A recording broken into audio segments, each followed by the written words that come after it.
ang ghost hitman. Nag-akusa silang may kinuntratang assassin si VP Sara bago ang press conference. Pero nung pigain ng depensa kung nasaan ang pagkakakilanlan, ebidensya o kahit malang pirma na sinasabi nilang hitman, wala.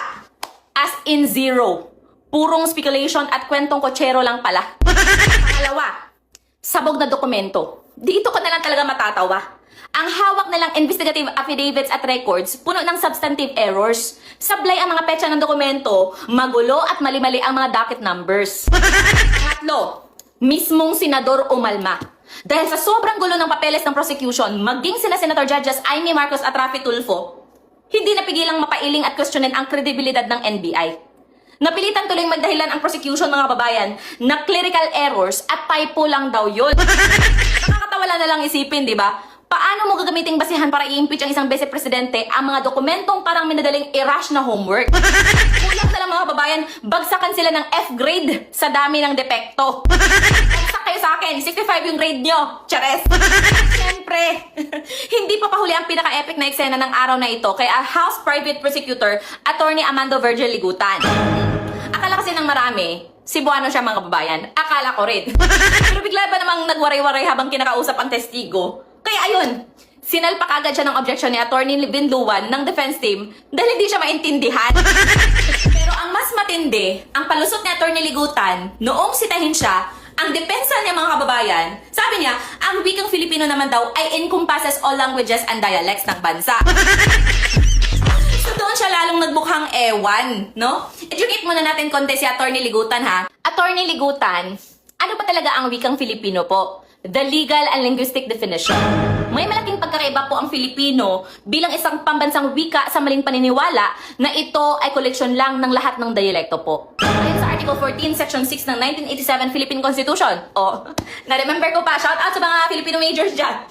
Ang pambansang wika ng Pilipinas ay Filipino.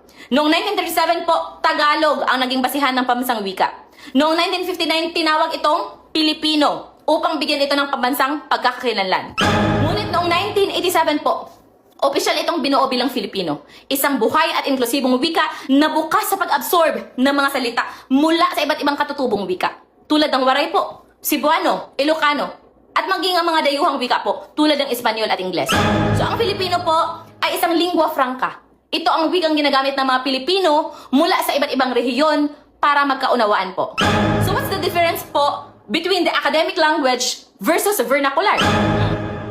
Dito nagkaroon ng malaking pagkakamali ang prosecution sa loob ng Senado, mga kababayan. Ang wikang ginagamit sa kalsada o sa casual na kwentuhan ay iba sa akademikong Filipino. Ang akademikong Filipino po ay ang antas ng wika na ginagamit sa mga seryosong larangan tulad ng edukasyon, law, government, korte, at research. Ito ay sumusunod sa mga opisyal na tuntunin, balarila or grammar, at ortografiya na itinakda ng komisyon sa wikang Filipino. At sa loob ng isang legal na proseso tulad ng isang impeachment trial, mga kababayan, ang inasahang wika ay formal.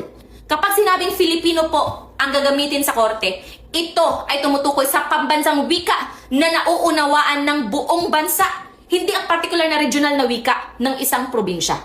Maliban na lang kung may official na interpreter, mga kababayan. So ano po ba ang pinakamalaking sablay? Wika or language versus dialekto or dialect? Noong idinimpensa ng prosecution, specifically na Attorney Ligutan, na ang Filipino ay sabi niya, mga kababayan, encompasses all languages and dialects.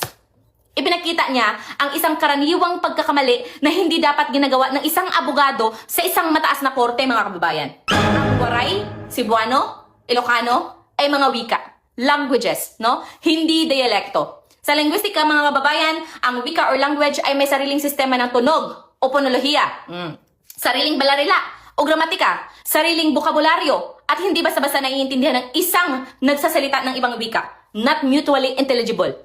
Ang Tagalog at Waray, mga kababayan, ay dalawang magkaibang wika po. Ang isang purong Tagalog ay hindi maiintindihan ang isang nag-aaway na Waray kung hindi niya ito pag-aaralan. Ang dialekto po o dialect naman ay variety lang ng isang particular na wika batay sa rehiyon. For example, mga kababayan, ang Tagalog Maynila, Tagalog Batangas, at Tagalog Bulacan ay mga dialekto ng wikang Tagalog. Ang Waray Samar, Waray Leyte ay mga dialekto ng wikang Waray. Kung susundin ang lohikang iyon, mga kababayan, maaari na ring magsalita ng Chabacano, ikausog o ibatan ang sinumang abogado sa Senate floor nang walang paunang abiso o translation na magdudulot lang ng kaguluhan at pagkaantala sa paghahanap ng hustisya, mga babayan. So, Attorney Ligutan, basic rule sa wikang Filipino po, ang Waray at Cebuano ay hindi dialects, kundi mga buong wika po. At sa ilalim ng rules ng impeachment court, English at Filipino lang ang opisyal na lingwahe. Hindi pwedeng mag-imbento po ng sariling lingwistika sa Senado para lang pagtakpan ng isang malaking sablay, no? So hindi pwedeng gumawa ng sariling patakaran sa loob ng Senado para lang magpabida o mag-flex ng lingwahe. Si Presiding Officer Cheese Escudero ay napilitang paalalahanan sila na sumunod sa rules ng korte, mga kababayan. Isang malaking sampal sa prosecution na pati simpleng batas sa wika at protocol ay hindi alam. Ang biglang pagwaray sa korte ng walang translation, mga kababayan, ay paglabag sa protocol. At ang pagtawag dito na dialekto lang ng Filipino ay isang malaking kamangmangan sa akademikong Filipino. O ayan, yan yung lecture ko sa iyo, Attorney Ligutan. Attorney! Now, let's continue. Tapos, dito na bumanat ng husto si Attorney Mark Menluan para ilantad ang matinding institutional bias at double standard ng NBI, mga kababayan. Ang galing ng prosecution, di ba? Pagdating sa mga naging pahayag ni VP Sara, ang bilis nilang mag-imbento ng kaso. Pero nung tinanong sila ng depensa tungkol sa sarili nilang cybercrime division, inamin ng NBI na hindi man lang daw nila ma-validate o maimbestigahan yung mga totoong banta sa buhay at seguridad ng mismong Vice Presidente. Sila lang ang pwede, mga kababayan. Pero si VP Sara, bawal. No? Bawal mag-alala sa sariling kaligtasan. Eh di ba? Kaya naman, mga kababayan, pilit ding ipiniliwanag ng depensa ang totoong context ng Operation Romanov. Yung mga binitawang salita ng VP, hindi krimen yun, kundi natural na reaksyon ng isang nag-aalalang ina at leader na pumuprotekta sa kanyang pamilya laban sa mga totoong masasamang plano na ayaw namang imbestigahan ng NBI. So, matapos ang mahigit 6 na oras ng tapatan, mga kababayan, humirit na si Senator Judge Mig Zubiri ng adjournment. Dahil halatang pagod na at walang mapatunayan ang kabilang panig. Ituloy ang bakbakan ngayong Martes, July 14, at abangan natin ang pagsupina sa mga susunod na testigo sa July 20. Malinaw ang resibo ng Day 4, mga kababayan. Hindi uubra ang lutong, hilaw, at pinapanigang imbestigasyon laban sa leader na pinagkakatiwalaan ng milyon-milyong Pilipino. At sa mundong puno ng ingay at politika, mga kababayan, kung saan ang mga salita ay madalas balututin at gawa ng peking naratibo para magpabagsak ng kapwa, may isang unshakable na katotohanan tayong pinanghawakan. Paalala sa atin sa Lucas chapter 12 verse 2. Galit na naman ang mga anti-30 dyan. It stays there, mga kababayan. For there is nothing covered that shall not be revealed. Walang natatago na hindi maihahayag. Neither hid that shall not be known. At walang nalilihim na hindi maihayag. So, kahit anong galing ng pagmamanipula at kahit kaano pilitin ng mga makalupang institusyon na maghanap ng butas gamit ang maling argumento at sablay na dokumento, lumalabas at lumalabas pa rin ang katotohanan kapag hilaw at may pagkiling ang motibo, mga babayan.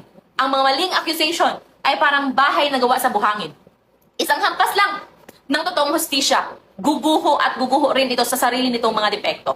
Manatili tayong nakatayo sa tama, mga kababayan, at may takot sa Diyos dahil sa huli, ang kanyang perpektong hustisya, mga kababayan, ay laging mananaig. Maraming salamat.